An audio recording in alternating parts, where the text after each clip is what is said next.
Boa noite, senhoras e senhores. Estamos aqui mais uma vez, com mais uma edição do nosso programa, mais um podcast, mais um Cabanoscast com você, tá? Quero convidar você que está aí do outro lado a se preparar, não sei o dia e nem a hora que você vai ver esse programa, mas quero dizer que nós temos conteúdo aqui de primeira qualidade e hoje nós estamos com mais uma pessoa aqui que eu sempre falo que é muito especial. Eu estou com uma pessoa aqui que dispensa apresentações, mas como faz parte do nosso programa fazer essa apresentação, nós vamos apresentar. Mas eu não posso começar esse programa de hoje, meu amigo Guilherme, sem agradecer primeiro a Deus pelo privilégio de estarmos aqui, né? Agradecemos pela nossa família, né? Que faz parte da nossa história já.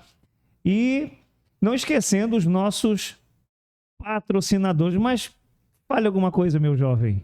Vamos começar hoje aqui com a listinha atualizada. Tem patrocinador novo aí. Para você que ainda não apoia ninguém e gostaria de nos apoiar, nos patrocinar aí, nos ajudar a alavancar este programa, você pode entrar em contato conosco. Todo episódio a gente deixa lá embaixo na descrição do YouTube o nosso telefone de contato para que você entre em contato, quer divulgar sua marca, quer ampliar aí seu negócio, ampliar a quantidade de engajamento que você tem, você entre em contato conosco. A gente começa saudando aqui os nossos parceiros, Samaúma Parque Hotel, a Inove Comunicação Visual, Pizzaria do Papito, Amazon Car Veículos, a Trevo Pharma, hoje a Golden Lush, artigos de ouro, Golden Lush, você que procura uma correntinha maneira aí com preço bom, anel e outras coisas, Golden Lush, estou aguardando a minha corrente, Gabriel, anota aí.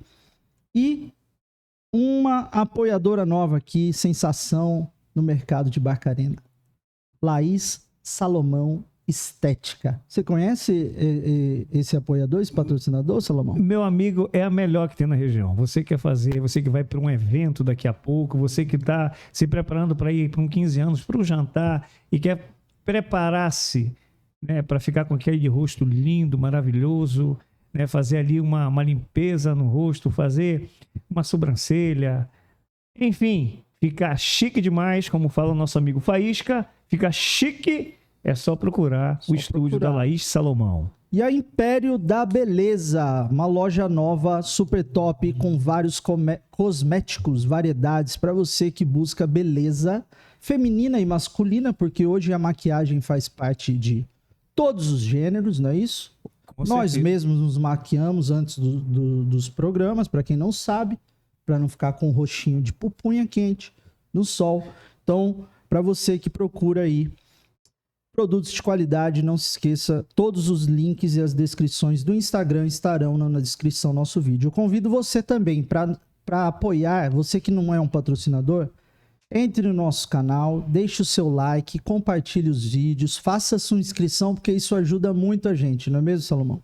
Verdade. Então vamos lá, começando agora, valendo.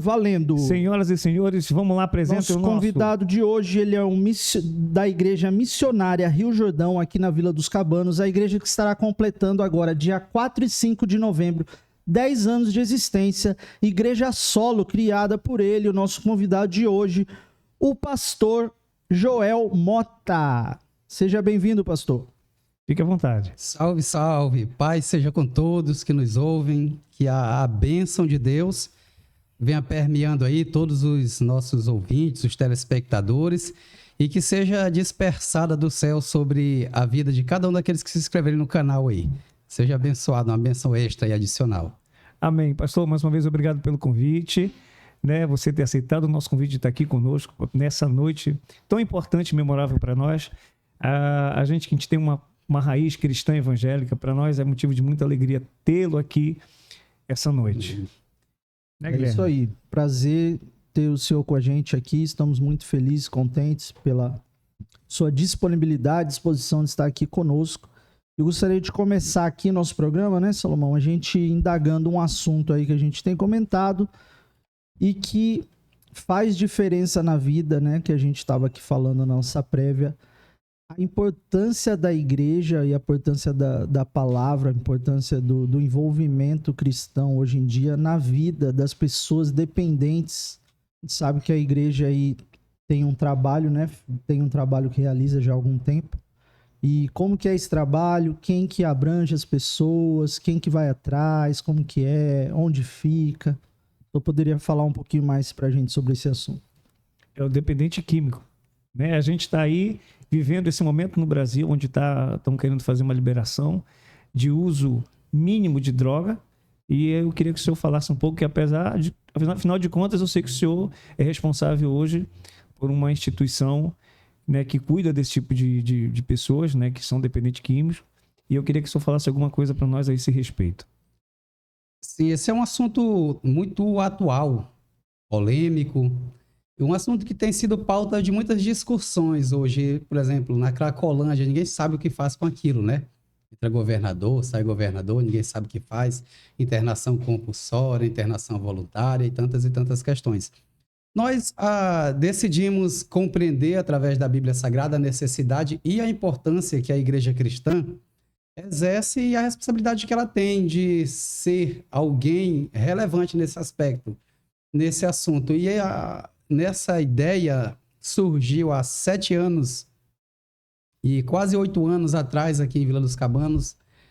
Deus fomentou no nosso coração para a gente fazer um trabalho aqui de acolhimento, de internação e de tratamento para desdrogadição e para ressocialização de pessoas com essa doença da dependência química.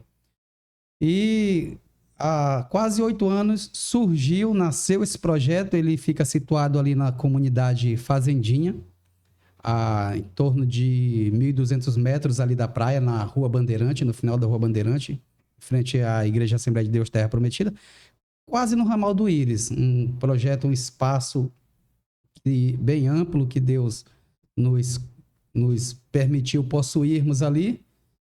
E nós, fazendo um mapeamento, quando a gente chega em uma cidade, todos os missionários, isso não sou só eu, todos os missionários, quando chegam em um lugar novo, em um campo missionário novo, a gente faz um mapeamento da cidade. Mapeamento geográfico, político, cultural. E a gente foi perceber a carência dessa região, uma região muito fortemente atacada nessa questão de droga, né? Uma área portuária. E nós percebemos a necessidade, a carência que o município e a região tinha e tem. E nós estruturamos esse trabalho, é o Projeto Social Rio Jordão. Projeto Social Rio Jordão. Ali na Fazendinha, onde nós acolhemos, nós fazemos o resgate das pessoas que estão vivendo em situação de rua e pessoas também com problema da dependência química. Só para a gente esclarecer de uma forma técnica, existe uma diferença entre o dependente químico e o usuário de droga. Existe o usuário e existe o dependente químico. E qual que é a diferença do usuário para o dependente químico? O usuário é como se fosse um estágio inicial antes da dependência química. Aquela pessoa que usa em alguns momentos, que usa quando bebe ou que usa em períodos esporádicos. E o dependente químico é aquele que começou usando esporadicamente, que um dia foi um usuário, e adoeceu de tal forma que se tornou algo que o dominou. E aí é o dependente químico. E esses, nós fazemos o resgate deles, os internamos ali, cuidamos, tratamos dessas pessoas. E no momento certo, quando elas finalizam o seu tratamento, nós restabelecemos a vida social delas, devolvemos elas para a sociedade. Então, nós trabalhamos em fases ali de tratamento. Quando a pessoa é resgatada, ela vai para lá para o projeto e ela passa por um período inicial que a gente chama de desdrogadição ou desintoxicação. É aquele período em que o metabolismo, o corpo da pessoa, ele vai ser trabalhado para que ele consiga expelir ali os efeitos e a pessoa consiga administrar ali as abstinências, esse período. Depois disso, depois desse período, ele que leva entre 6 e 7 meses, aí vai para a fase da ressocialização, que é onde vai sendo trabalhada uma questão comportamental de reabilitação social, onde a pessoa começa já a ter contatos com a sociedade, já ter convívios mais sociais, para que ela venha gradativamente ser restabelecida, ser reintegrada à sociedade, à família, à igreja, à empresa, enfim, que ela volte para a sociedade sendo uma pessoa que saiba lidar com as abstinências. Eu costumo dizer que não existe um ex-dependente químico. Às vezes eu ouço as pessoas me dizerem: ah, pastor, eu sou um ex-dependente químico. Eu digo isso como terapeuta químico. Não existe um ex-dependente químico. Uma vez dependente químico a vida toda. O que existe são dependentes químicos com fases evoluídas de tratamento. É por isso que, às vezes, tu vê pessoas 10, 15 anos ali longe das drogas e depois elas voltarem. Por que elas voltaram para as drogas? Se ela era um ex-dependente químico. Ela voltou porque ela não soube como lidar com a abstinência. Porque existe as questões das abstinências emocionais, abstinência camuflada, abstinência biológica. Existe abstinência em vários aspectos, né? Em vários aspectos, em várias fases. Eu queria aproveitar a oportunidade, pastor, e, por exemplo, a maioria das igrejas evangélicas normalmente espiritualiza isso, né? Ah, é demônio. Ah, não é demônio. Quer dizer, ou o negócio ou é espiritual ou é carnal, né? Ou é os dois. No caso do dependente químico, tem forças espirituais ali dominando? Como é que funciona? É muito bem colocado. É normal que as pessoas me procurem, às vezes a família, os familiares que a gente chama de coadicto, que são aquelas pessoas que têm uma pessoa com dependência química direta e essa pessoa convive, uma esposa, uma mãe, um pai, alguém que convive com o adicto, que é o dependente químico, e nós chamamos de coadicto. Então, às vezes essas pessoas, principalmente alguém que já teve assim, uma experiência com o evangelho, uma pessoa que é religiosa, me procura e diz assim: pastor, queria que o senhor fosse na minha casa fazer uma oração pelo meu filho para o senhor repreendeu esse espírito de vício da vida dele, esse espírito de bebida, esse espírito de droga. E às vezes eu fico com vontade de sorrir disso, não de que seja questão de insensibilidade com a situação, mas é a forma da leitura que as pessoas fazem isso. Que achar que a gente vai lá fazer uma oração, colocar a mão na cabeça, repreender ou exorcizar, vai acabar com aquilo. Quem nos dera se fosse.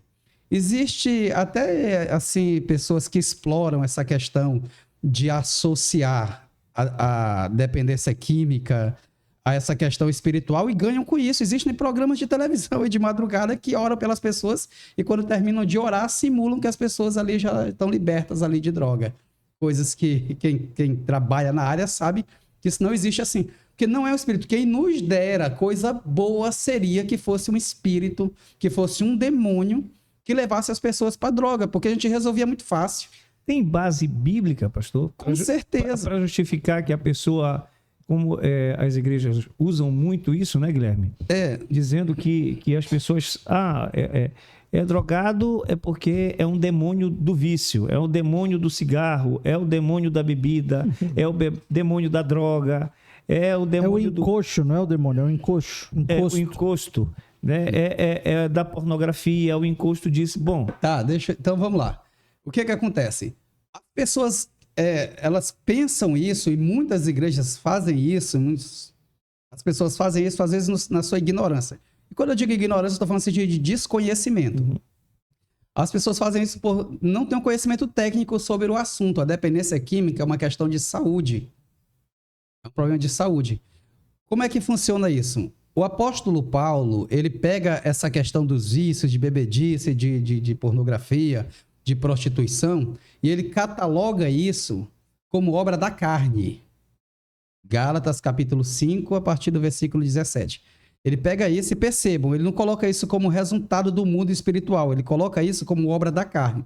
Porque é uma questão fisiológica, é uma questão biológica, é uma questão do metabolismo, do organismo. Quando a pessoa utiliza droga, em momento nenhum, o espírito da pessoa diretamente vai ativado, vai acionado. O que aciona?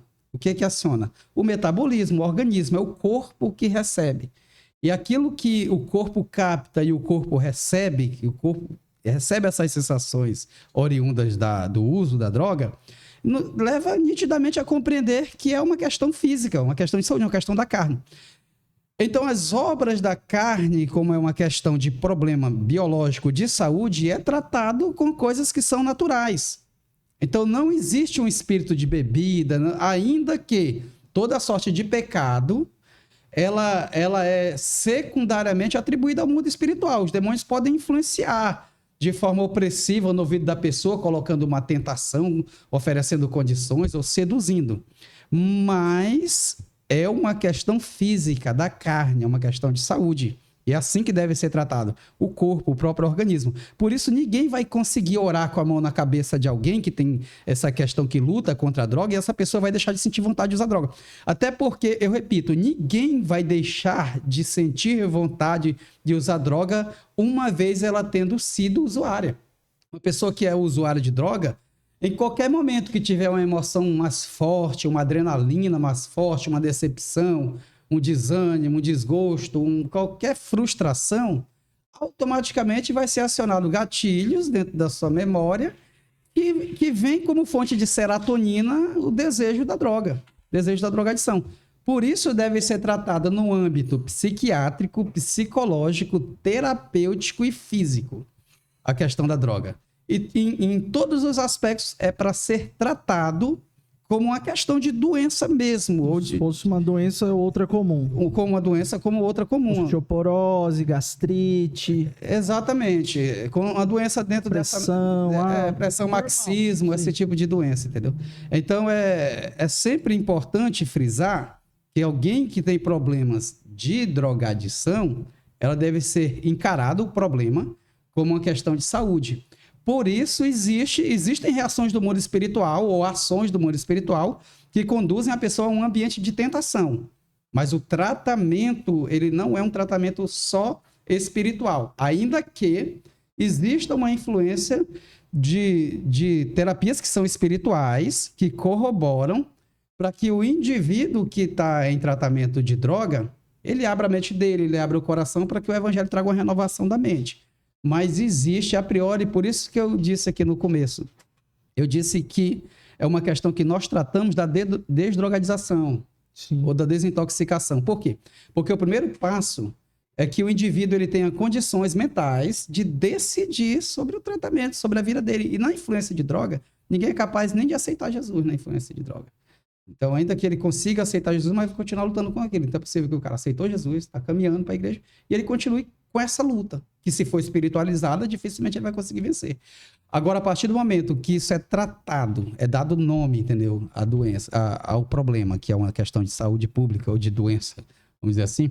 Então, o que acontece? A partir disso, existe um tratamento que é eficiente. Então, os primeiros meses de tratamento é onde nós vamos auxiliar a pessoa na desintoxicação. Vamos usar métodos que o corpo da pessoa vem a expelir através das laboterapias, através de alguns medicamentos que são naturais, de artifícios que a gente usa para que o corpo da pessoa venha expelindo. O corpo vindo a expelir, aí vão entrar as abstinências, que são emocionais, que é quando o indivíduo vai entrar em algumas crises que parece que está com sintomas de depressão, de angústia, de ansiedade, que ele vai começar a enfrentar a realidade de uma forma mais sóbria.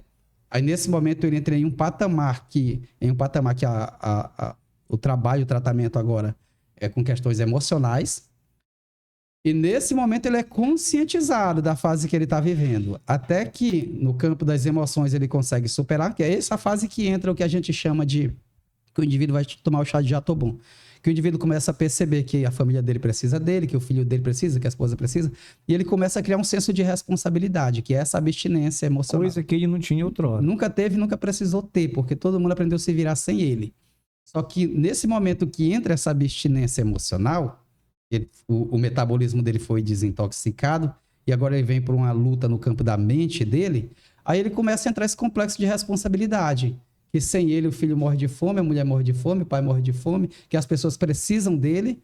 E ele, como é uma abstinência emocional, ele acredita naquilo. Ele acredita, ele constrói uma realidade na mente dele, abre aspas, uma pseudo-realidade na mente dele, e através disso ele trabalha isso. E aí é nesse momento que existe o acompanhamento para que ele passe por esse processo, por essa fase que a gente chama de abstinência emocional. E depois disso... que ele é capaz de decidir sobre o futuro dele.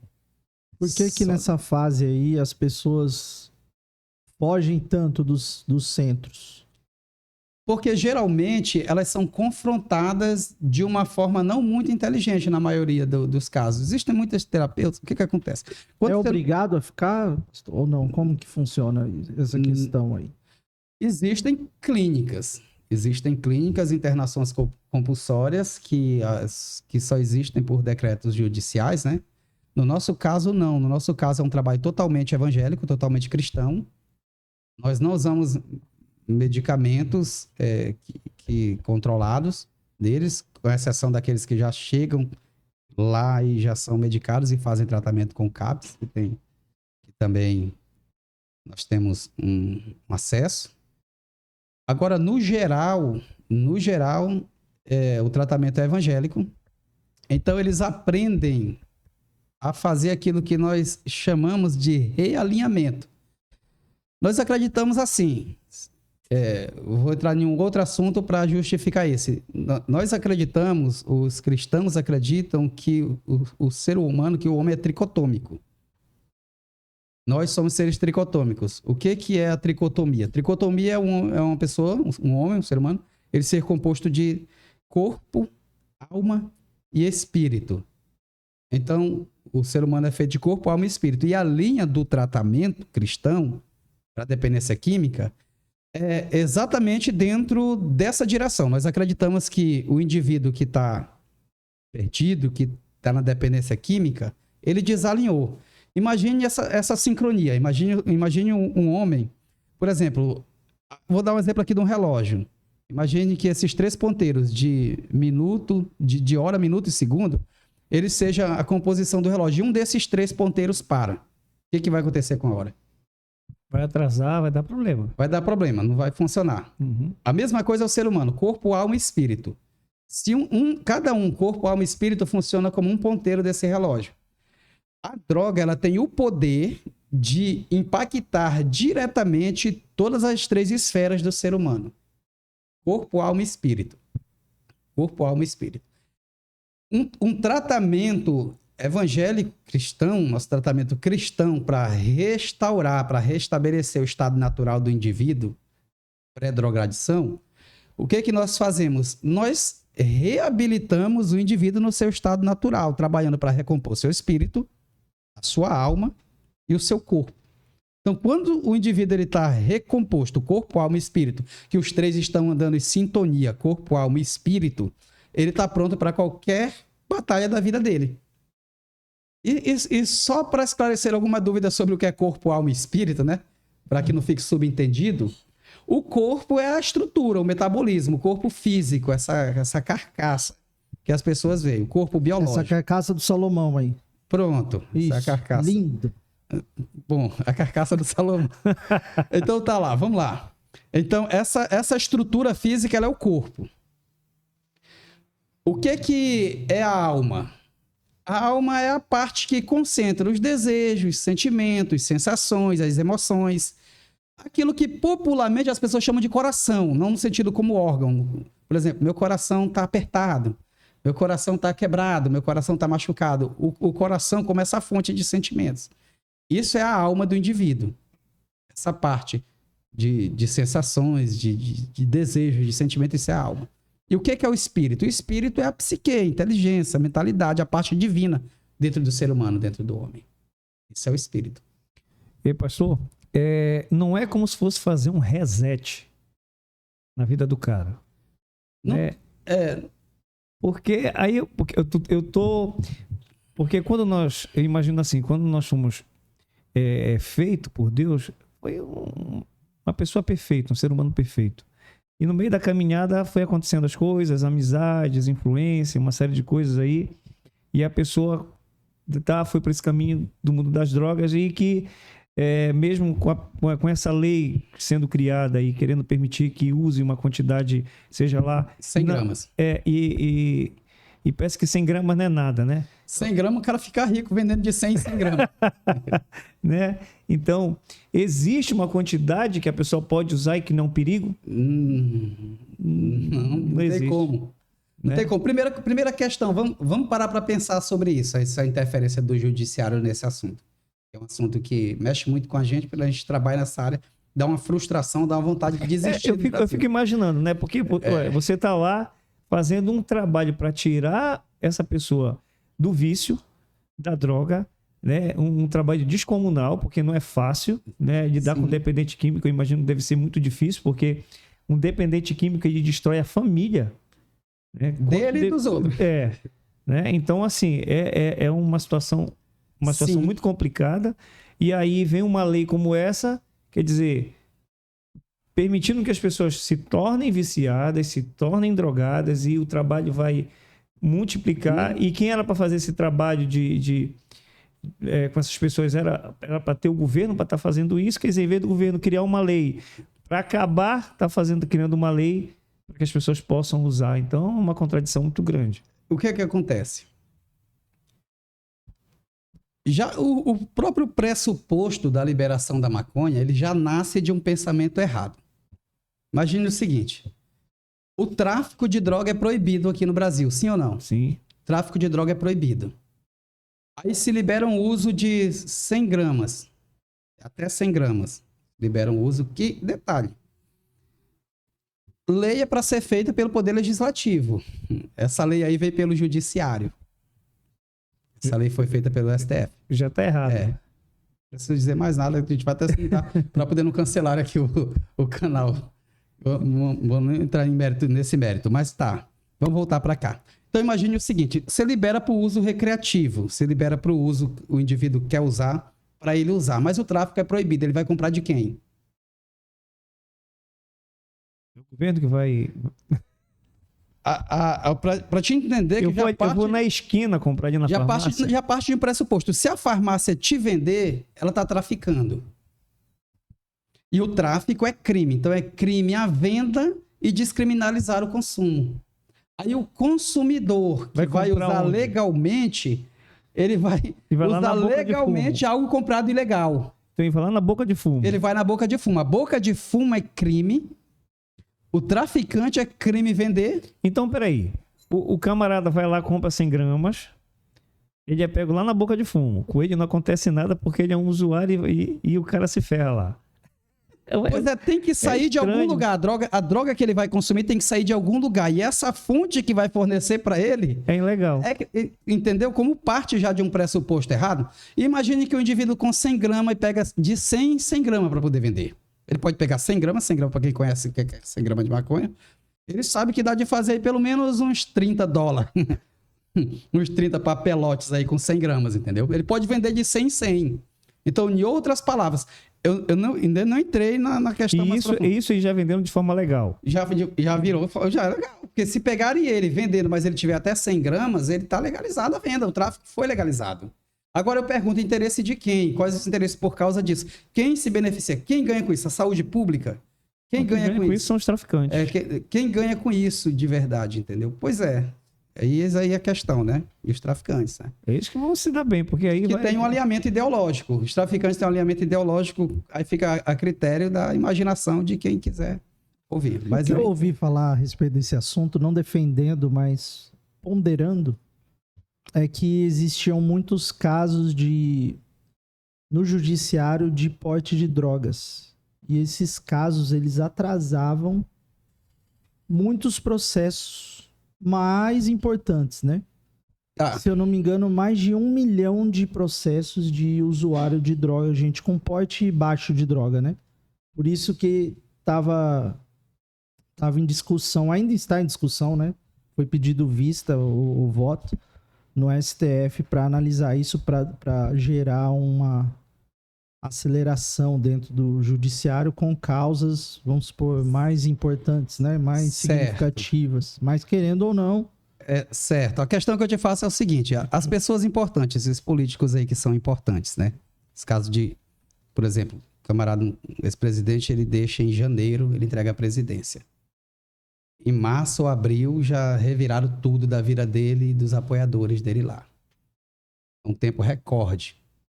O tempo que o Supremo gasta o tempo recorde que ele gasta para soltar criminosos de colarinho branco ou dessas questões. Nós percebemos que o problema não é tempo. O problema são prioridades. E a questão é o seguinte, se você legaliza o ilegal no afã de desaglomerar as questões desse processo, você tem que dizer o seguinte, acontecem muitos assaltos, e aí a demanda judiciária é muito grande de assalto. Então a gente legaliza os assaltos por causa disso, para que não precise ter demanda. Já teve uma ideia de projeto desse aí, A gente legaliza os assaltos, é assim que funciona? Então, a questão, a lei não é flexibilizar criminalidade, é combater com mais intensidade. Combater com mais intensidade. A questão é assim, quanto mais você flexibiliza essas questões, mais elas ganham proporções. Então, flexibilizar algo que é crime para correr mais outras questões mais rápidas no judiciário não é uma justificativa muito prática em relação a isso, né? Questão assim, a pergunta que a gente se faz é o seguinte, entendeu? Até que ponto isso é um benefício para a questão da saúde pública? Você sabe, claro, que vai aglomerar as questões de problemas mentais. A questão de saúde mental, a questão psiquiátrica, isso aqui não precisa nem de estatística para dizer que o uso de alucinógenos, eles afetam diretamente as questões psiquiátricas. Então, você está dizendo assim, o SUS vai se sobrecarregar de pessoas com problema psiquiátrico. Porque a droga tem essa... Aí, quando você potencializa isso, e você pega aí a liberação, você diz assim, não, mas foi só o cannabis, a cannabis sativa. Você diz assim, popularmente liberou a maconha, tá? Para usos medicinais? Não, para uso medicinais não, para uso recreativo. Para uso medicinais já tem bastante tempo. Já foi liberado, já é liberado. Agora o que recentemente o Supremo Tribunal Federal trabalhou em cima foi para uso, para consumo mesmo de uso recreativo, não só medicinal. Medicinal desde 2019 que isso já existe. Agora a questão é a seguinte, o que a gente tem que compreender é assim, a maconha em si, a cannabis sativa, ela tem muitos derivados. Ela foi adulterada quimicamente nos últimos anos. Não existe só aquela maconha pura que se plantava, trazia da quebrada, trazia ali... Não, existe imprensada, existe ela em vários formatos. Como você vai discriminar isso? Como você vai dizer assim, isso aqui é cannabis sativa, isso aqui tá. E como você vai pegar, por exemplo, de um haxixe? Como é que a justiça ela vai definir o que é uma maconha e o que é um haxixe, se a matéria-prima é a mesma? Entendeu? Como que a lei ela vai necessariamente discriminar detalhadamente isso? Como que ela vai fazer? Entendeu? O interessante, pastor, é que a gente está vivendo uma tribulação de situações no Brasil e o Senado preocupado com a liberação das drogas. Vou te falar. A questão é assim, o Senado não está preocupado. Nem o Senado, nem o Congresso, eles não estão preocupados. Eles já trataram sobre isso e esse não é o momento deles tratarem sobre isso. O que acontece? Exatamente por eles não estarem preocupados, o Supremo Tribunal Federal tomou a frente dizendo, olha, eles estão muito relaxados para esse assunto, tem mais de 4 anos tramitando. Então a gente vai ter que fazer alguma coisa porque eles não vão fazer. Aí vestiram a calça do legislativo e legislaram. O judiciário usurpou um poder e uma competência do legislativo, exatamente aproveitando esse momento ideológico do país, exatamente explorando esse momento de pode fazer tudo, porque afinal de contas o amor venceu o ódio, a gente pode fazer tudo e que ninguém tá todo mundo ocupado em intestino pensando em joias, entendeu? Então só para poder fechar o raciocínio, essa questão é a seguinte, você vai construir uma Cracolândia de 200 milhões de habitantes. Pronto. Fechou. Entendeu, né, Guilherme?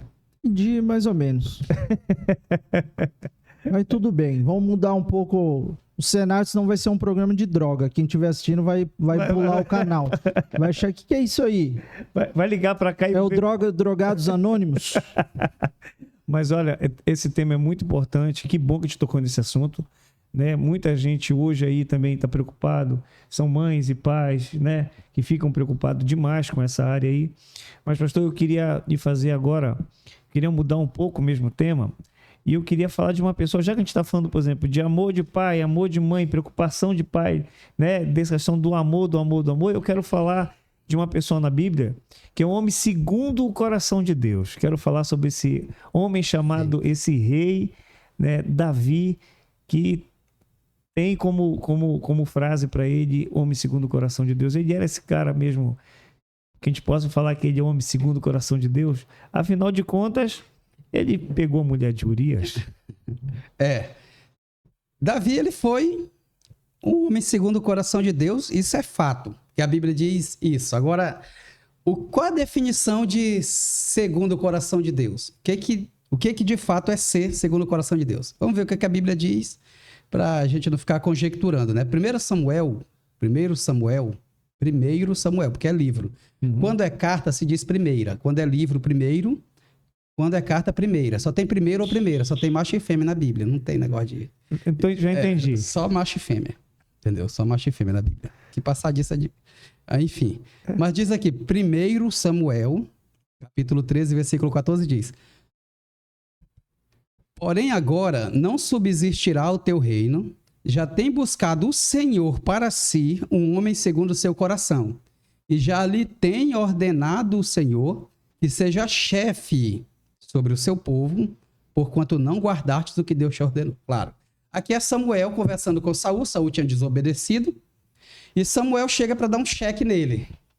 Chega para encurralar e diz assim: olha, Deus ele já te destituiu daqui da tua função e ele já escolheu um homem segundo o coração dele para governar, para reinar.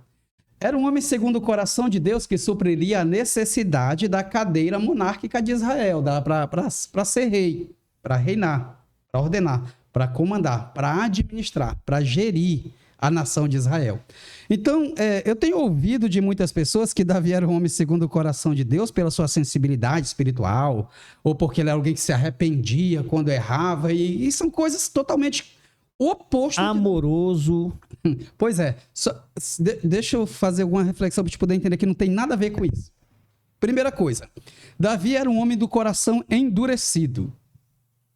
Davi era um homem insensível, incapaz de se arrepender. Eu vou repetir isso aqui. Davi era um homem incapaz de se arrepender pelos seus pecados. Pelo menos nos casos mais graves.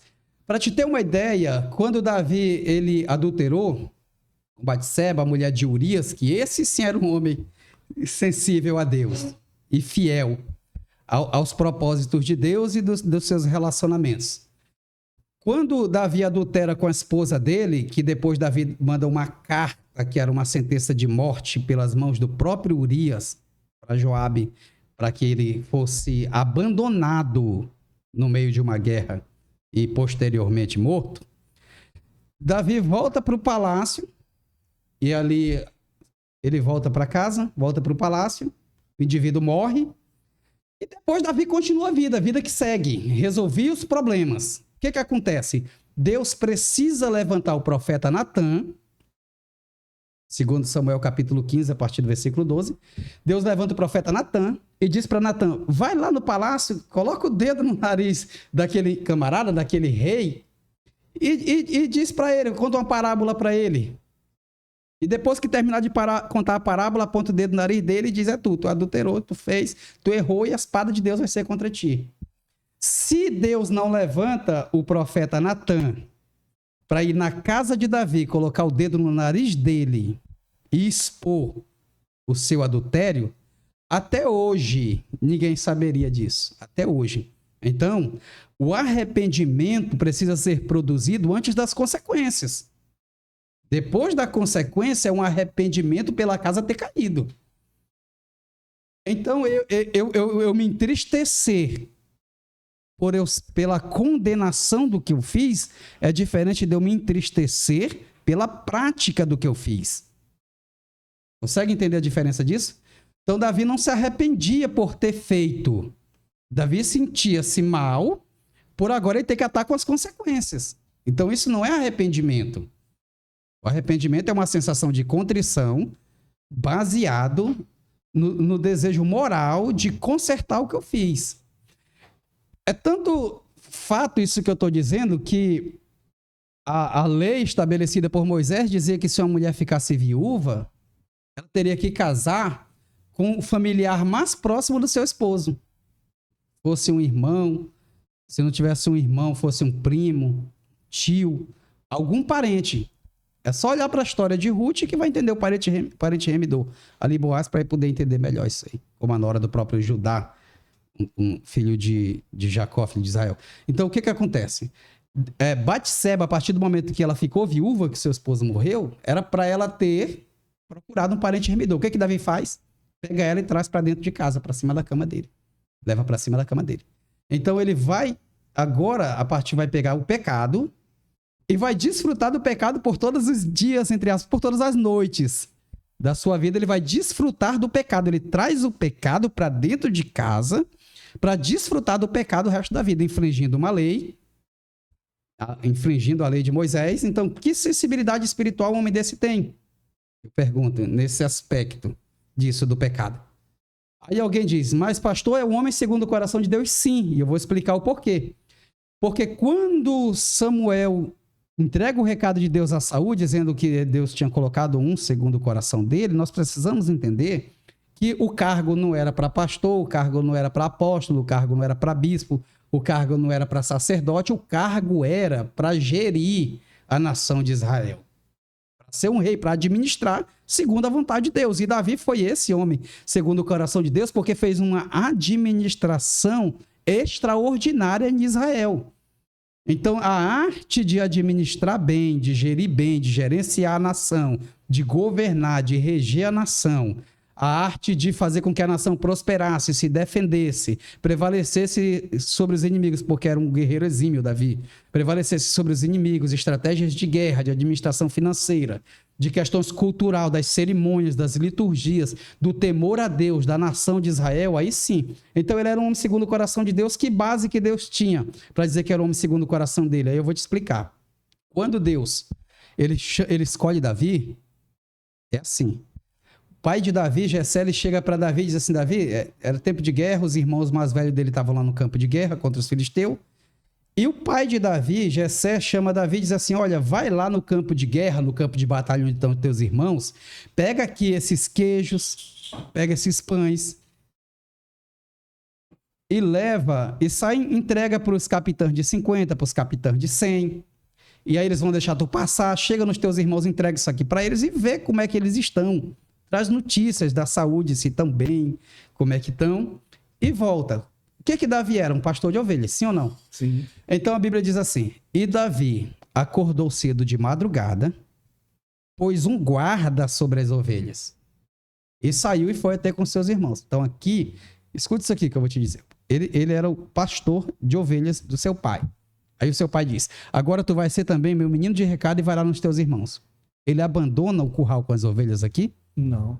Ele acorda mais cedo, ele procura um guarda, se certifica de que as ovelhas estão protegidas, estão guardadas, e depois que ele se certifica, que ele vai fazer o segundo a fazer, porque a segunda instrução do pai não invalida a primeira.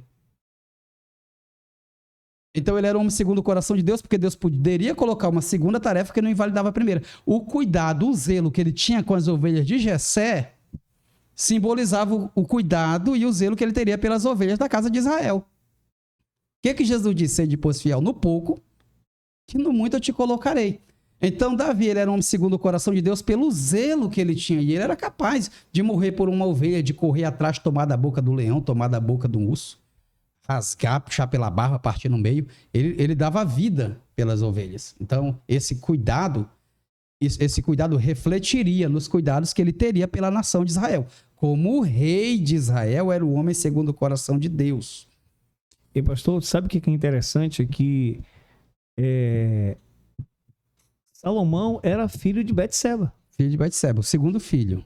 Né? Interessante, porque o primeiro morreu. O primeiro morreu. Né? Ele foi lá, orou e Deus continuou e executou. Exatamente. Né? E o interessante é que Salomão... Por que Salomão que nome construiu... estranho esse, né? Salomão. Por que Salomão que construiu o templo e não Davi? Exatamente, por não ser esse homem sensível a Deus, arrependido assim. O que acontece? Davi, ele já estava numa idade boa, avançada, senhor de idade, que gostava até, inclusive na idade dele, de ser massageado por novinhas. Opa. O que acontece? Ele, em algum momento da vida dele, ele disse: Senhor, eu vou fazer um templo para ti. Vou fazer um templo, vou fazer uma casa para o Senhor. Eu tenho muito ouro, tenho muita prata, tenho muito dinheiro, ganhei, tô rico. Aí Deus vai para ele e disse: não, tu não vai fazer. Por quê? Porque tem sangue nas tuas mãos. Manda o teu filho fazer, porque Davi fez guerra para Salomão, e o próprio nome Salomão quer dizer pacificador. Então ele disse assim: Davi, teu filho vai fazer, porque teu filho não tem sangue na mão dele. Então tu não vai fazer. Agora, que sangue é que Davi tinha na mão? Não é o sangue de Golias, é o sangue de Urias. O sangue que Davi tinha na mão não era o sangue dos filisteus, não era o sangue dos inimigos do povo de Deus, do povo de Israel. O sangue dos inimigos do povo de Israel era sobre a cabeça deles. Deus justificava, era justificável. As lutas, as guerras de Davi eram um homem sanguinário. O sangue que estava contaminado na mão de Davi era o sangue de Urias, porque era um sangue inocente. Então, exatamente por ele ter sangue inocente nas mãos dele, ele não podia usar as mãos para construir, para ofertar, para abençoar, para poder fazer aquilo. Eu vou fazer uma polêmica aqui agora. Guilherme, Diga. posso ou não posso? Faça. Pastor, quem se suicida vai para o céu ou vai para o inferno? E tem base bíblica para isso? Porque as pessoas questionam muito essa situação. É uma pergunta que eu não posso responder dizendo vai para o céu ou vai para o inferno. Primeira coisa que a gente precisa compreender sobre o assunto. Primeira coisa, a Bíblia não diz, para desmistificar logo isso aqui, a Bíblia não diz que o suicida desce de tobogão, vai direto para o inferno. Que a única classe que não tem salvação é o suicida. A Bíblia não diz isso. Até porque a Bíblia diz que o que não tem salvação é a blasfêmia, que é o pecado contra o Espírito Santo. O suicida, a Bíblia não diz, o suicida. Isso é uma herança que a gente recebeu da tradição, da cultura do catolicismo europeu, que predominou aqui no Brasil por muito tempo. O que a Bíblia diz sobre isso? A questão do suicídio. Entendeu? Cada caso de suicídio deve ser avaliado individualmente. Então, existe casos de suicídio que tem salvação e casos que não têm salvação. Por exemplo, existiu um ato heróico, um suicídio heróico, se é que a gente pode dizer isso, do próprio Sansão, um dos juízes da Bíblia. Sansão, para quem não conhece os seus últimos dias, ele disse: Deus, eu te peço força pela última vez para que eu me vingue aqui dos teus inimigos. E ele estava amarrado aos pilares do templo de Dagon, na Filístia, e ele amarrado aos pilares do templo, Deus deu força para ele se matar. Mas junto consigo, trazer os filisteus, a ponto da Bíblia dizer que mais foi os que ele matou na sua morte do que durante toda a sua vida. Então ele se mata, matando também os inimigos, mas se matou. Se suicidou, derrubou o templo de Dagon sobre si, que é enquadrado como suicídio, ou como suicídio heróico. E aí a pergunta que eu faço para a gente refletir: será que Sansão foi para o céu? Ou será que Sansão não foi? Eis aí a pergunta. Então, a questão é assim, essa questão de suicídio. Cada caso de suicídio, ele é avaliado individualmente na soterologia. Soterologia é a doutrina da salvação. É a linha teológica que estuda, que ensina, que trata sobre essa questão de salvação. Soterologia. Soter, de salvação, logia de estudo. Então, soterologia. Então, assim, vamos falar de Judas, então. Pronto. Judas, ele é complexo para mim chegar aqui e afirmar: fulano foi para o céu, fulano não foi. Isso aí eu não me atrevo a falar sobre isso, mas eu posso abrir panoramas aqui para a gente poder refletir sobre isso. Os últimos atos ou a intenção de Judas ao se suicidar, ao lançar-se do despenhadeiro, os últimos atos e a vida dele indica que ele sentiu excesso de remorso na sua consciência e não conseguiu conviver com aquilo, por ele não ter encontrado um conserto ou uma forma de consertar as coisas que ele fez. Então, os últimos instantes da vida dele sugerem que ele não foi para onde os demais apóstolos foram. Por quê? Porque ele não procurou a forma correta de consertar o erro que ele praticou, sendo alguém conhecedor. Não houve arrependimento? Até houve arrependimento. Só que ele procurou corrigir o arrependimento de forma errada. Às vezes as pessoas dizem assim, Judas se arrependeu. Ao ponto de Judas, ele pegou as moedas de prata que ele tinha ganhado para vender Nosso Senhor. E quando ele soube que Jesus estava na taca, vamos dizer assim, que Jesus estava sendo martirizado, Jesus estava sendo morto, ele percebeu que deu efeito colateral. Porque assim, Judas ele era aquele cara revolucionário. Então ele acreditava assim, que Jesus tinha vindo para fazer ali uma revolução política. Os caras vão prender Jesus e aí a galera vai puxar a espada e vamos derrubar o Império Romano e a guerra através da espada. Ele acreditava nisso. Existia uma linha de discípulos que acreditavam nisso naquela época. E a revolução viria por ali. Aí eles andavam com espada e tal e queriam aquilo. Então Judas acreditava que Jesus nos 45 do segundo a revolução acontecia. Então, como ele estava vendo Jesus dizer, aprendei de mim, que sou manso e humilde, que sou... Ele via Jesus ali ensinando, pegar um tapa na face, oferece a outra, e disse, eu vou estimular. E aí ele fez as coisas acontecerem e vendeu. Quando ele vendeu, que viu que deu efeito colateral, que prenderam Jesus, que Jesus restaurou a orelha do amigo, do servo de Malco, do servo do sumo sacerdote, quando Pedro corta a orelha, aí ele percebeu que deu errado, que Jesus disse, eu não poderia guardar a espada, quem vive da espada morre da espada, eu não poderia rogar o pai, ele ia mandar miríades de anjos. Aí o cara percebeu, poxa, deu errado. Aí o que ele faz? Para onde ele vai? Ele corre e vai na sinagoga, ele vai no templo para devolver as moedas. Então, se ele vai no templo para devolver as moedas, é o arrependimento, que é a vontade de consertar. O arrependimento é a vontade de corrigir aquilo que eu fiz. É tanto que ele não fica com as moedas. Isso nos expressa que ele teve arrependimento. Como eles não aceitam ali a devolução das moedas, né? Ele joga as moedas lá e ele corre para fazer o que ele fez, para poder suicidar-se. Então, o que acontece? Ele foi procurar, então a questão aqui é que ele foi procurar consertar lá na religião, lá no templo, lá nos sacerdotes. Entendeu? Esse foi o problema. Pedro poderia ter feito a mesma coisa, porque o mesmo canalha que foi Judas foi Pedro. Todos os dois foram canalhas do mesmo tanto. Todos os dois foram safados do mesmo tanto, traíra do mesmo tanto. Todos os dois, e perdoe-me o peso, porque me revolta. Então, o que acontece? Só que Pedro, quando ele nega Jesus, e o camarada diz, rapaz, tu é deles, tu é no meio deles, tu se veste igual eles, tu fala igual eles, tu parece que tu é crente aí, que tu, do jeito que tu, né? Então, o que acontece? Pedro sai correndo, a Bíblia diz que Pedro, em Marcos capítulo 14, versículo 72, o galo canta e Pedro lembrou-se do que Jesus Cristo tinha dito. Antes que o galo cante 2 vezes, 3 vezes me negarás tu. Aí Pedro chora copiosamente. Quando Pedro chora copiosamente, ele lembrou que Jesus disse, aí ele se arrepende. O que ele faz? No arrependimento de Pedro, Pedro corre lá para a via dolorosa, lá para onde está Jesus, lá para a crucificação. Ele corre lá para a cruz. E lá na cruz Jesus olha para ele. Quando Jesus olha para ele, ele disse...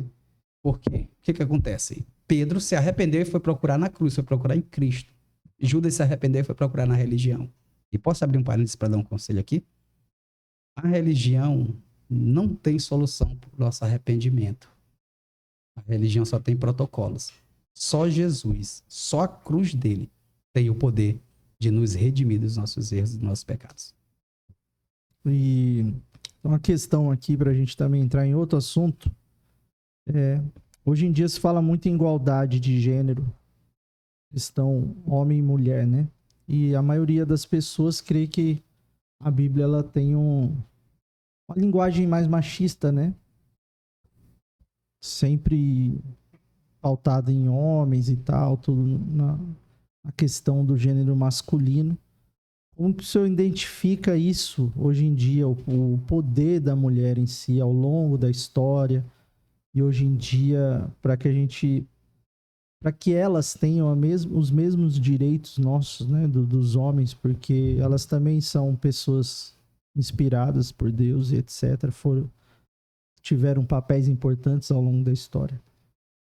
Sim, a Bíblia, ela incentiva a mulher a ter os mesmos direitos dos homens. Quem diz o contrário disso está errado. A questão que existem são papéis diferentes. Direitos iguais com papéis diferentes. A mulher sempre exerceu papéis fundamentais e extraordinários na Bíblia.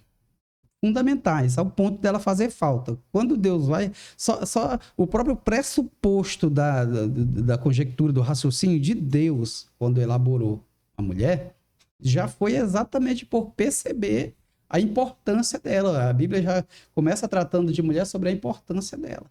Para ter uma ideia sobre isso, quando Deus vai fazer uma mulher, ele percebe que Adão ali, ele estava só, ele disse, façamos uma adjuntora, uma mulher que lhe será por auxiliadora. Então, a própria mulher, ela já é feita com base na importância, na relevância dela para o homem.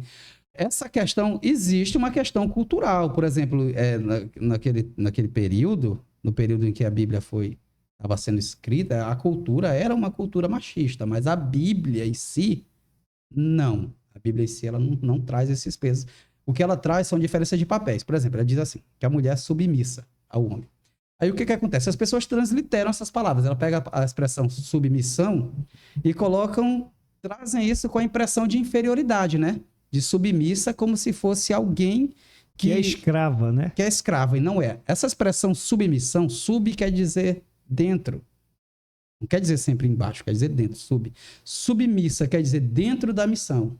Então, a mulher é submissa ao marido, por quê? Porque ela está dentro da missão do marido. Ela está dentro da missão do marido. Então, qual que é biblicamente o papel da mulher?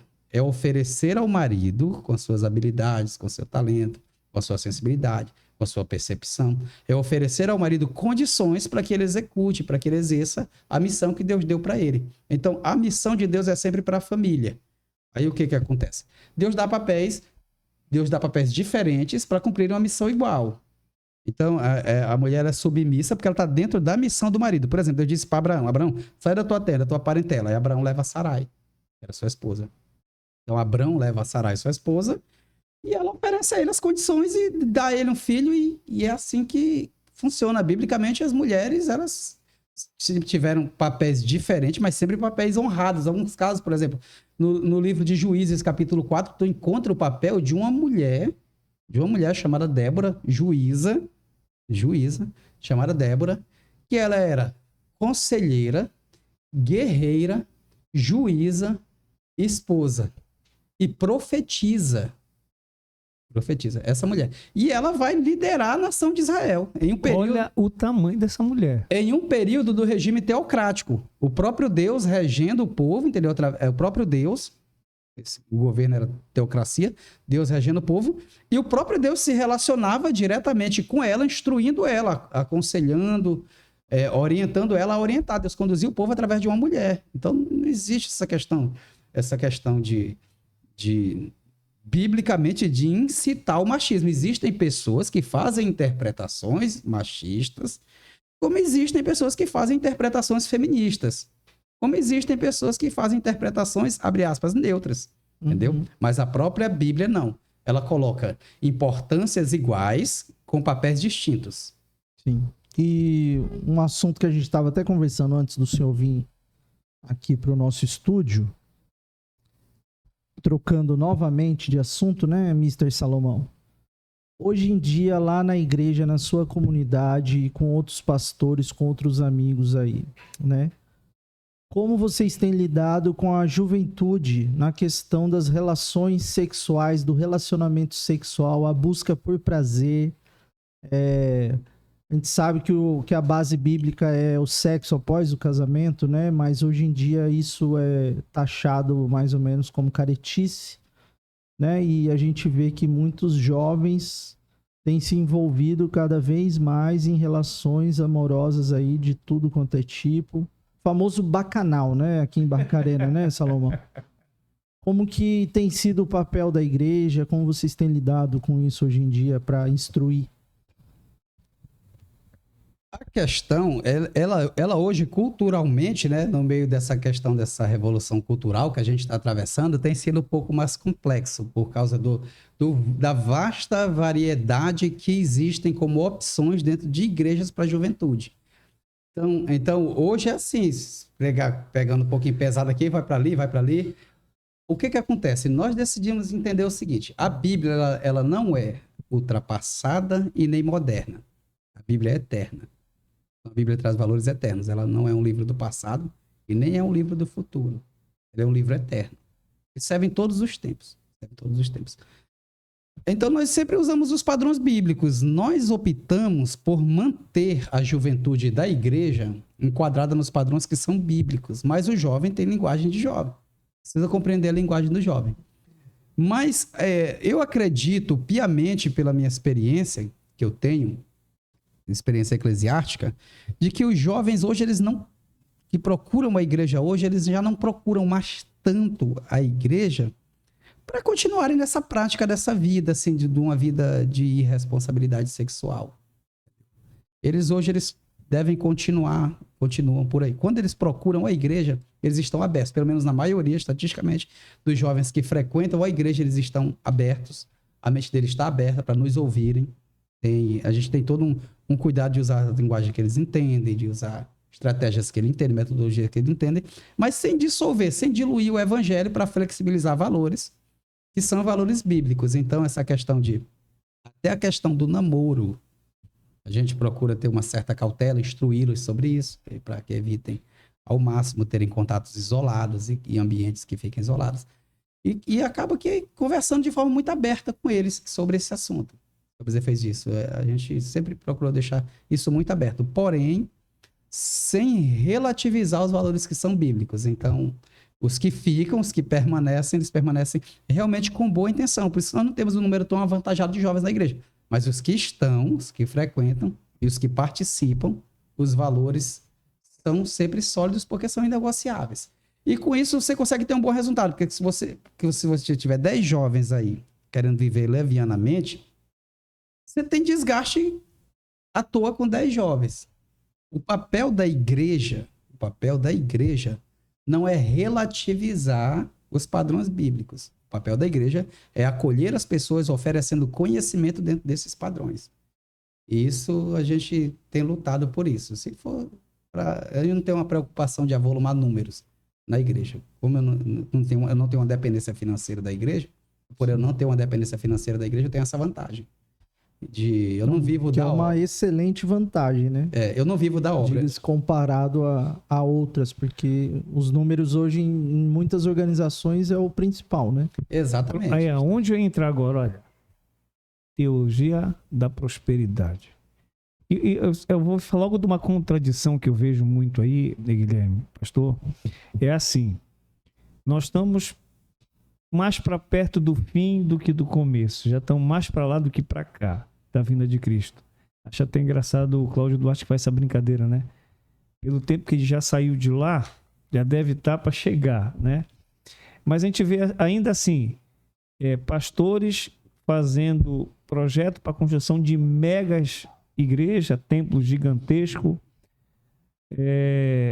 e detalhe, sacrificando as ovelhas de tudo que é jeito para poder realizar, às vezes, o desejo e sonho deles e não da igreja. E pastores com salários aí que... astronômicos. Né? E eu queria que o senhor falasse um pouco. Não em todas, né? Não generalizado, não, né? Mas hoje a cultura é pesada nesse ponto, né? Eu enfrento... A gente, né, por ser e tal, quando vai conversar de religião com alguns amigos, enfrenta muito essa resistência porque criou-se em cima do público evangélico estereótipos, que é tudo voltado a dinheiro, por conta de muitas igrejas serem... E eu concordo que isso é fato, inegável. Só para mim perder o raciocínio, então, tem gente indo para a carreira evangélica em busca de dinheiro.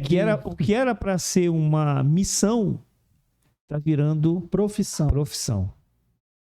O cara quer ir para lá para ganhar dinheiro. E aí? Você vai abrir uma igreja, Salomão? Não. Ô, meu querido. Então vamos lá. Vocação virou profissão. Púlpito virou balcão. Crente virou cliente. Pastor vira gestor. Isso é bom. Repete esse aí. Pequenas empresas, pequenas igrejas, grandes negócios. Repete, que é um corte esse aí. Esse é um corte bom, vai lá. Tá, então vamos voltar para isso aqui, né? Infelizmente... Não, pastor, a gente quer que você repita de novo a frase, vai lá. Eu quero gravar isso aqui também. Tá. Vocação vira profissão.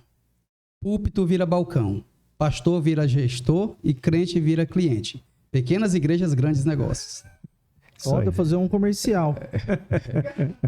Infelizmente, eu digo isso porque são derivações dessa teologia da, abre aspas, riqueza, porque não é uma teologia da prosperidade. E o que acontece? Qual é o problema disso? A problemática de tudo isso aí? Porque fica marginalizado a questão dos trabalhos das igrejas evangélicas que decidem trabalhar sério por causa dessas questões. Agora o problema é a sociedade generalizar. Existe hoje essa questão da cristofobia, que aqui anda na outra extremidade disso. Existe um preconceito muito forte contra o evangelho, os pastores e as igrejas. E claro que alguns justificados atrás disso, que não justifica. Mas é um problema. Primeiro que não existe etimologicamente teologia da prosperidade. O que existe é a teologia do enriquecimento. Que eles adotaram o nome de teologia da prosperidade. Por quê? Porque prosperidade não é um estado financeiro. Prosperidade é um estado emocional. Perfeito. Existem pessoas que ganham um salário mínimo e são prósperas. Existem pessoas que ganham dezenas de mil. Ganha 20 e gasta 30. Exatamente. Você vai ver pessoas com salário de 20 mil, 30 mil, deprimidas, tristes, desmotivadas, pobres de espírito. E você vai ver pessoas ganhando um salário mínimo e sorrindo à toa. Então você vai perceber... É a felicidade de ir para casa depois de bater o ponto. Você vai perceber o quê? Você vai perceber o quê? Que a questão aí não tem relação com montante. Então, prosperidade é uma sensação de bem-estar, de contentamento com o que Deus proveu. Então, o que chamam de teologia da prosperidade é a teologia do enriquecimento. E a teologia do enriquecimento e não da prosperidade, porque eu repito, prosperidade é uma sensação de bem-estar, de gratidão, de saciatez. Obrigado, Deus, o Senhor providenciou essa comida, por mais humilde que seja, providenciou minha casa, meu cobertor, a minha família. Isso aí é prosperidade. A teologia do enriquecimento é um câncer que o inimigo de nossas almas semeou dentro do reino de Deus. Que ele semeou dentro do reino de Deus. O que acontece? Essa teologia do enriquecimento é onde as pessoas ensinam que o sacrifício de Cristo, a morte, que o esforço dele veio aqui para me fazer ter coisas terrenas. Então mas o que ela explora? As pessoas dizem assim, mas a teologia da prosperidade, ela explora a fé das pessoas. Eles dizem assim, esses pastores, esses padres, esses bispos que exploram a fé das pessoas. Deixa eu dizer uma coisa para vocês. A fé é a única coisa que ninguém consegue explorar dos outros, é a fé. Ninguém consegue explorar a fé. Sabe que essas pessoas, o que esses pseudos líderes religiosos exploram, não é a fé. Esses picaretas, o que eles exploram é a ambição das pessoas. O que acontece? O que eles exploram? Diz, vem pra cá e dá isso que tu vai ganhar 100 vezes mais. Vem pra cá e dá isso que tu vai ganhar um carro. Vem pra cá e dá isso que tu vai ganhar uma casa. Vem pra cá e dá isso que tu vai ganhar na Mega Sena. Vem pra cá e dá teu salário que tu vai ganhar 10 salários. Vem pra cá e dá teu salário que tu vai ganhar 100 mil reais. Ele tá explorando a fé ou a ambição das pessoas? Ambição. A ambição, a ganância das pessoas. Então, não existe mercado da fé, existe mercado da ambição, das ganâncias. São pseudos líderes religiosos, gananciosos, a Bíblia chama de lobos devoradores, que exploram a ambição de pessoas gananciosas, de pessoas que não estão ali buscando uma igreja por Cristo, por salvação, por transformação, por mudança de vida. Então, essas igrejas que pregam essa, abre aspas, teologia da libertação, elas são cheias de pessoas avarentas, gananciosas, de pessoas que estão ali atrás de valores que são terrenos. A pessoa que tem fé, a fé é inexplorável, porque a fé conecta o ser humano direto com Deus. Conecta o ser humano direto para o céu. Tu nunca vai chegar para uma pessoa que tem fé e dizer, coloca o teu salário aqui, que tu vai ganhar salvação, que tu vai ganhar isso, tu vai ganhar aquilo. Não.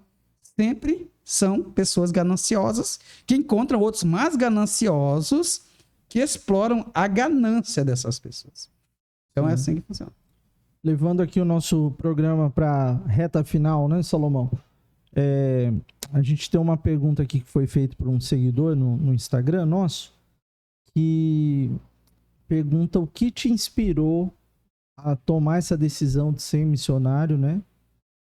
E como se renovar a cada dia, esse processo de vontade, de desejo de ajudar as pessoas, né? A ser, querendo ou não, um exemplo, né? Para dentro da sua comunidade. Com certeza, todas as pessoas que vão lá, elas buscam um exemplo terreno ainda, né? Além do celestial, eles procuram um exemplo terreno. E como que isso te inspirou a realizar essa escolha, essa mudança na sua vida? É muito interessante. E só para finalizar esse raciocínio sobre essas questões, esse nosso projeto social de reabilitação de dependentes químicos, ele é mantido hoje pela receita da igreja. Ele é mantido pelos dízimos e ofertas da igreja. Então, o caixa da igreja, a receita da igreja mantém esse projeto. Que é bom demais, né? Aí a gente acaba não tendo ajuda de empresário, de político, de ninguém. É mantido por lá. Então, ele mantém lá. E eu tenho a minha fonte de renda paralela à igreja. Eu tenho o meu trabalho. Eu presto assessoria no gabinete de um vereador aqui do município. Então, é assim. O que acontece? Só para finalizar esse pensamento, para servir também de exemplo, né? Para as pessoas. Eu preferi não viver da obra, mas viver para a obra. Quem vive da obra é mercenário. Quem vive para a obra é missionário. O que me inspirou? Que me motivou? Foi o fato de eu ter encontrado em Cristo, a solução para a minha vida. Fale mais perto do microfone, pastor. Assim, o que acontece? Eu percebi que o evangelho, ele é tão transformador,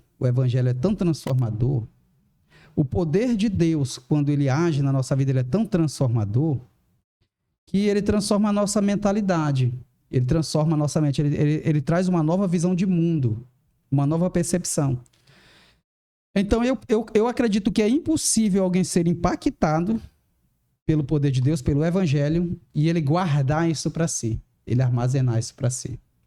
Então, eu percebi que o mundo precisa saber, precisa ouvir sobre Jesus, sobre o seu amor, sobre a sua bondade. Eu percebi isso. E como que eu percebi isso? Quando esse amor me alcançou. Eu venho de uma vida difícil, eu venho de uma vida muito complicada, complexa. Pronto, um ex-presidiário, para te ter uma ideia. Um ex-presidiário, para mim não entrar muito em contato. Um ex-presidiário, fui um dependente químico e disse a vocês que a luta é constante. Estou há quase 2 décadas, aí, de 1 para 2 décadas caminhando longe disso.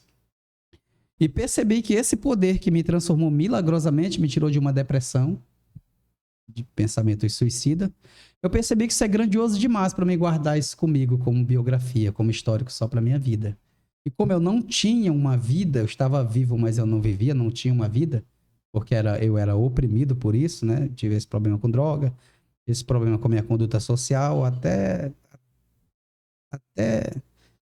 assim, cheguei mesmo em um nível muito degradante, muito deplorável moralmente de vida. Quando eu fui alcançado por isso, eu percebi que o instrumento de Deus para fazer a proliferação dessa transformação sou eu. E como eu não tinha uma vida, Deus me deu uma vida, eu decidi devolvê-la. Eu decidi devolver minha vida para Jesus. Decidi devolver para Ele. Exatamente não para retribuir ou para recompensar, mas para agradecer pelo que Ele fez comigo. Porque Deus forma, o diabo deforma. A religião reforma, mas Jesus transforma. Então, esse poder transformador que me alcançou, ele precisa ser divulgado para o mundo. E isso foi testificado para me ter mais convicção sobre o meu chamado, sobre esse propósito de entregar a vida integralmente para as missões, o fato de Deus ter proposto isso também no coração da minha esposa. Minha esposa, ela decidiu integralmente entregar a vida para Jesus, de forma paralela à minha, eu não a induzi a isso, não a convenci disso. Eu tinha isso, latejava dentro do meu coração, e ela me convidou para nós vivermos integralmente para as missões, para sermos missionários.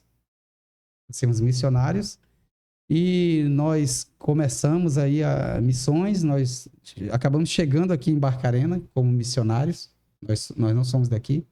Agora nós somos daqui agora porque já estamos aqui há mais de 1 década, mas nós somos de Paragominas. E faz parte também, vieram de Mineroduto para cá, né? Mas não tem uma relação com isso. Não tem tanta relação com isso, né? A gente nem sabia, não conhecia Barcarena. A gente era enviado pelo ministério, assim, como missionário. E chegamos aqui, assim, nessa condição de missionários, né? E aí a vida foi tomando outro curso e nós acabamos que começamos esse trabalho da igreja missionária aqui. E tudo isso exatamente pelo fato da minha esposa latejar essa chama missionária no coração dela e testificar com a chama que latejava no meu coração. Mas o gatilho disso mesmo, o start disso mesmo, foi esse pensamento de que o evangelho é grandioso demais para ficar restrito dentro de mim. Ele precisa ser expandido ao mundo. Com certeza. Pastor, eu quero, assim, mais uma vez, agradecer demais, né, o senhor ter aceitado o nosso convite de estar aqui conosco, né? E hoje aprendemos mais um pouco do que Deus tem para nós, né? Que Deus é extraordinário, né? Não tem nada que se compare com Ele. E assim, fica aqui já o convite para um próximo momento para você estar conosco. E mais uma vez, muito obrigado mesmo. Que Deus lhe abençoe tremendamente e que a partir daqui, alguém que esteja vendo, ouvindo o nosso programa, não sei que dia nem que hora essa pessoa vai ver, e que o nosso programa também é um programa missionário, né? Que as pessoas possam ser também impactadas e, através do que ouviram hoje aqui, possam ser transformadas pela palavra de Deus e saber que as pessoas podem ser, sim, pode ter a sua vida restaurada, ter sua família restaurada.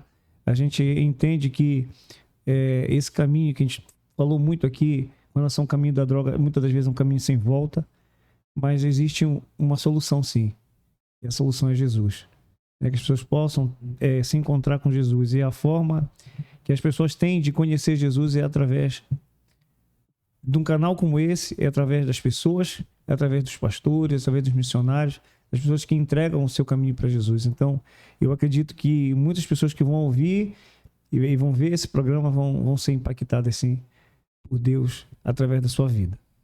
Amém. Eu quero já agradecer aqui também pelo convite, dizer que eu estou aí à disposição, sempre que Deus nos oferecer condições para estarmos aqui, e é de bom coração, fico muito feliz, fico honrado mesmo com o convite ao extremo, né? E dizer para os ouvintes aí que ainda não se inscreveram, que estão só assistindo, né? Para se inscrever no canal aí, dá lugar para Deus. Dá o like, dá o engajamento. Pastor, para a gente encerrar aqui também, uns dados aqui que nosso produtor nos enviou aqui no inbox. Para a gente finalizar depois uma mensagem, quero que o senhor deixe uma mensagem ali na câmera 2 para gente. 92% da população mundial sabe o que é uma Coca-Cola, né? A marca. Só que só 42% conhece a Jesus. Então a gente vê aí que ainda tem muito chão para ser percorrido aí, principalmente em alguns países, né, que a gente sabe que é bem difícil a entrada ali da palavra, né? Os países comunistas. A maioria deve ser, né? E Oriente Médio, janela 1040. Então, olhando naquela câmera 2 ali dessa de cá, nossa, deixa uma mensagem para o público aí de Barcarena, quem está assistindo, ou até mesmo para ter esse interesse de conhecer Jesus, de ir lá também na igreja Rio Jordão, conhecer, assistir um culto, quais dias que são os cultos. Bom, já de antemão quero convidá-los aí para agora no comecinho de novembro, né? Já vamos estar celebrando 10 anos ali, uma década. E vocês são mais do que convidados, são convocados para estarem ali conosco, né? Fica o convite aqui para vocês também, para estarem lá vai ser uma honra, vai ser tremendo ter vocês lá conosco. E que abra o coração para Jesus Cristo cumprir o propósito que o Espírito Santo designou sobre a vida de cada um de vocês. Dizer para vocês que me assistem que se você tem um familiar na droga, tem alguém aí andando na contramão da vontade de Deus, saiba que Jesus é poderoso para poder cumprir todas as promessas que ele tem. É poderoso para libertar, poderoso para resgatar, e que no tocante ao que eu puder fazer alguma coisa, quando eu digo eu me refiro à equipe que trabalha comigo na igreja, uma equipe de liderança abençoada, e nós estaremos ali não só de braços abertos, mas com o coração também aberto para te ajudar nesse projeto de vida, Então, nos procure. Nosso telefone ali, tanto o telefone quanto o WhatsApp é 99218200. Se tiver alguém passando por problemas com droga, nos procure, problemas espirituais, nos procure, que nós estamos aí para fazermos aquilo que Deus nos ofereceu como dom. Deus abençoe a todos. Muito obrigado, gratidão do meu coração. Estou aqui como servo de vocês. Amém. Eu quero aproveitar também, eu esqueço todas as vezes de falar da Oliane e o Fernando, que moram nos Estados Unidos, que eles também estão sempre ligados no nosso programa, e ela me cobrou agorinha aqui, e mandar um abraço para eles, e que eles moram nos Estados Unidos, que Deus venha abençoar tremendamente a sua família, que estão numa terra que não é deles, falando uma língua que não é deles, mas eles estão lá na luta. Então que Deus abençoe a família deles. Então, Guilherme, encerramos mais um episódio número 04, hoje dia 5 de setembro de 2023. O programa vai ao ar hoje mesmo, vamos colocar lá. Com oferecimento Samaúma Parque Hotel, Inove Comunicação Visual, Pizzaria do Papito, Amazon Car Veículos, Trevo Pharma, Golden Lush, Laís Salomão Estética e Império da Beleza. Agradecemos ao pastor Joel Mota pela presença. Obrigado mais uma vez para você que nos assiste e estamos aí. Valeu, boa noite e obrigado. Pastor, mais uma vez, muito obrigado. Deus abençoe a sua casa, a sua família. Por tudo, uma boa noite para todo mundo. Amém. Amém.